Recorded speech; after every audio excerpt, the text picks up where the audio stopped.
تفتكر إيه الفرق بين مكملات الأوميجا من ناو فودز؟ هل كلها واحد والفرق في التركيز ولا في حاجة مختلفة؟ أوميجا فيش أويل بتقدم لك 1000 مللي جرام من زيت السمك النقي، فيها 180 مللي جرام من حمض ال EPA و120 مللي جرام من حمض ال DHA، فهي بتقدم دعم خاص للقلب والأوعية الدموية لتقليل الكوليسترول والوقاية من الجلطات. أما ألترا أوميجا فهي برضو 1000 مللي جرام من زيت السمك النقي، لكن تركيز ال EPA وال DHA فيها أعلى، وبالتالي هي مش بس لصحة القلب، لا دي كمان ممتازة للمخ والتركيز.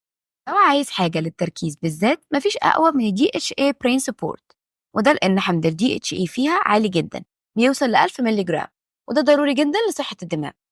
أما بالنسبة لسوبر أوميجا فهي اسم على مسمى، لأنها كبسولات بتحتوي على 3 أنواع من الأوميجا 3 6 و 9، فهي مش بس لصحة القلب والدماغ، لا دي كمان مفيدة للمناعة والأعصاب وصحة الجلد والعين.